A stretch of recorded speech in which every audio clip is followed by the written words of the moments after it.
A história da primavera. Sempre associada ao ressurgimento da vida e ao brotamento e florescimento das plantas, a primavera é a estação que marca o início de um novo ciclo de vida na natureza, o ano novo do mundo natural. Uma característica das plantas é a sazonalidade, ou seja, elas têm seu crescimento e metabolismo influenciados por estímulos do ambiente, como por exemplo a temperatura, disponibilidade de nutrientes no solo, período de exposição à luz solar, fotoperíodo, umidade e períodos de chuva ou seca. Desta forma, cada planta apresenta uma resposta específica às mudanças de estações e para muitas espécies vegetais, é justamente a primavera que propicia as melhores condições para o crescimento e floração, coincidindo também com os períodos de maior atividade de animais que atuam como agentes polinizadores, principalmente insetos como abelhas e borboletas.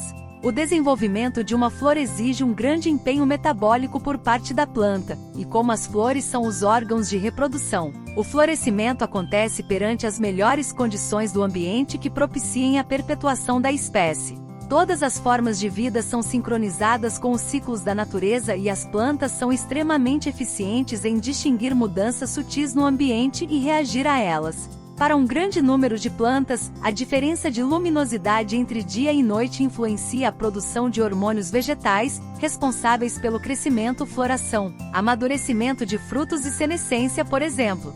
Por este motivo, algumas plantas florescem em meses mais frios e muitas quando o inverno começa a dar lugar para a primavera. Existem ainda espécies que não dependem do fotoperíodo e florescem de modo independente às mudanças na quantidade de horas do dia iluminado e da noite. O fotoperíodo é definido como a duração do dia iluminado em relação à noite em um período de 24 horas, sendo um fator que exerce influência sobre a floração de muitas plantas. A resposta biológica das plantas ao fotoperíodo recebe o nome de fotoperiodismo e as plantas que apresentam essa reação são chamadas de fotoperiódicas. O fotoperiodismo é regulado pela presença e ação do fitocromo, que é um pigmento fotorreceptor, que consegue detectar as transições entre luz e escuro, responsável pelo controle da floração de diversas espécies vegetais, assim como a germinação e o crescimento das plântulas. O fitocromo tem a capacidade de se converter de modo reversível em duas formas, que recebem os nomes de PFR e PR, e que absorvem a luz vermelha em comprimentos de onda diferentes. A transformação do fitocromo PFR em fitocromo PR acontece durante o período escuro. Em algumas plantas, chamadas plantas de dia curto, o fitocromo PFR atua como inibidor da floração, e se as noites são mais longas que o período de dia iluminado, o fitocromo PFR é convertido em PR, fazendo com que a planta floresça.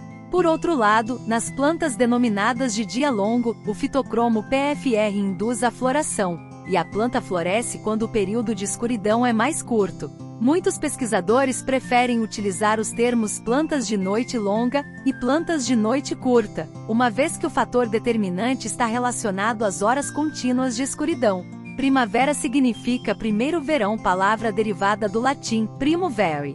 Há muito tempo atrás, o ano era dividido em dois grandes períodos, um de clima mais quente, celebrado pelo florescimento, e outro de clima mais frio, celebrado pela colheita.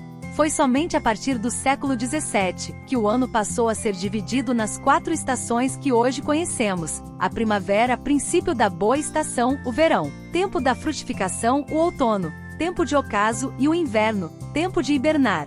Essa divisão é muito mais relacionada ao hemisfério norte, onde as estações são muito marcantes, ao contrário do hemisfério sul, que apresenta com mais evidência a presença de 2 períodos, o de seca e o de chuvas. Essa diferença entre as estações nos hemisférios está relacionada com a maior presença das áreas continentais no hemisfério norte e maior presença de áreas oceânicas no hemisfério sul. Muito antes da existência de ciências que trouxessem explicações baseadas em comprovações, como as que hoje conhecemos, a natureza e seus ciclos sazonais já inspiravam e instigavam a humanidade a compreender e marcar o tempo, em tentativas para prever o ciclo seguinte. Dividir o tempo e contar as repetições de períodos de chuva, de seca, de calor ou de frio, por exemplo, eram de extrema importância para a sobrevivência, permitindo plantio, cultivo, colheita e estocagem de alimentos.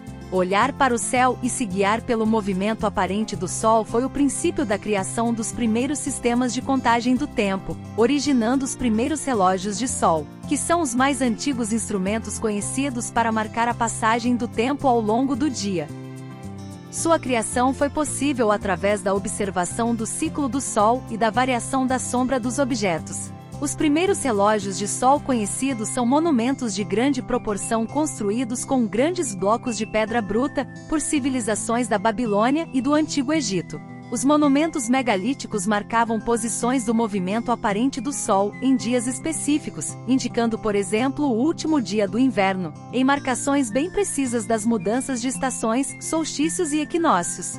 Alguns monumentos como Stonehenge, Inglaterra, e o Cromlech dos Almendres, Portugal, marcavam também as fases lua e eram usados não somente como grandes observatórios como também tinham grande importância para festividades de cada cultura. Em muitas civilizações antigas, os alinhamentos de sombras e marcações atingiram grande sofisticação nas construções de templos, como Kukulcán em Chichén Itzá, no México, quando, segundo a mitologia, o deus serpente desce à terra para expulsar a estação seca. Conforme os diversos eventos naturais eram acompanhados repetidamente por milhares de anos, novas tecnologias eram criadas, permitindo cada vez mais a compreensão dos ciclos, até o momento que muitos deles puderam ser previstos com antecipação por modelos matemáticos.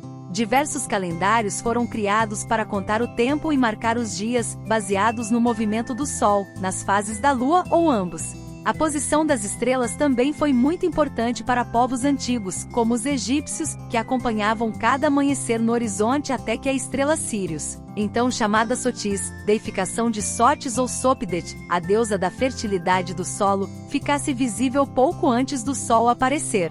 Este era o sinal que a época de cheia do rio Nilo estava próxima e, consequentemente, era o momento de trabalhar a terra. Os eventos celestes eram ligados em pelo menos 3 diferentes sistemas de contagem do tempo, usados simultaneamente pelos egípcios. Para a civilização egípcia, o ano era dividido em 3 partes: período das cheias, período de plantio e período da colheita, onde cada ciclo durava aproximadamente 4 meses. Da mesma forma que o céu era muito valorizado como um grande indicativo do que aconteceria na Terra, cada povo e civilização também projetou suas tradições culturais na natureza e nas estrelas, através da mitologia e da representação de deuses e respectivos fenômenos atribuídos, nomeando as constelações e associando suas divindades aos planetas e fenômenos meteorológicos. A chegada da primavera deu origem a diversos festivais para celebrar a fertilidade do solo, que ao longo do tempo foram incorporadas por novas culturas e crenças ou banidas por outras. A cosmovisão de cada povo trazia uma compreensão peculiar dos ciclos naturais, assim como as narrativas e histórias de suas divindades eram associadas aos ciclos de vida de plantas e animais. Uma das histórias mais populares que traz uma explicação bastante poética sobre a existência das estações vem da mitologia grega e da relação de mãe e filha, Deméter e Perséfone. Para os gregos, o mundo havia sido dividido em domínios após conflitos entre os deuses. Hades, Plutão. Para os romanos, reinava o submundo, Poseidon dominava dos mares e Zeus era o deus dos céus e da terra, cada qual soberano em seu domínio. Hades se apaixonou por Perséfone, filha de Deméter, a deusa da fertilidade do solo, e a raptou, levando-a para o submundo. Os pedidos de ajuda de Perséfone não foram ouvidos e sua mãe passou a procurá-la por muitos dias sem encontrar qualquer sinal de sua filha. 10 dias depois, Deméter soube através de outros deuses que sua filha estava no submundo, e tomada por imensa tristeza, fugiu e se refugiou em Eleusis, abandonando suas tarefas. Longe dos campos e do cultivo, Deméter traz a infertilidade e seca o solo, e o mundo passou a viver um período de fome. Preocupado com a situação da humanidade, Zeus solicita a Deméter que volte ao trabalho de colheita dos campos, mas a deusa se recusa e informa que somente retornaria se sua filha voltasse. Hermes, o mensageiro dos deuses, é enviado por Zeus ao submundo com ordens para trazer Perséfone de volta. Hades concorda com o pedido de Zeus, mas entrega uma romã para Perséfone, que não sabia que comer frutos do domínio de Hades a obrigariam a retornar ao submundo posteriormente. Ao comer a romã, Perséfone selou seu vínculo com o submundo. Para resolver a questão, Zeus propõe que Perséfone passe uma parte do ano com Hades e outra parte com sua mãe em algumas fontes.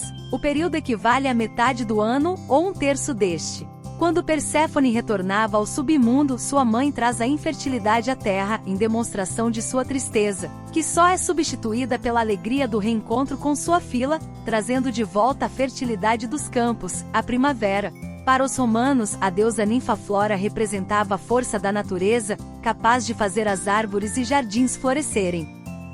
Após seu casamento público com Zéfiro, deus do vento, Flora passou a reinar sobre as flores dos campos cultivados também. O mel e as sementes das flores são considerados presentes de Flora para a humanidade. Flora era honrada e celebrada em um festival romano chamado Floralia, que era relacionado ao ciclo agrário. Esse festival abrangia representações teatrais, encenações de mímica, solturas de animais associados à fertilidade e uso de vestimentas coloridas, assim como a abundância e variedades de flores utilizadas como decoração.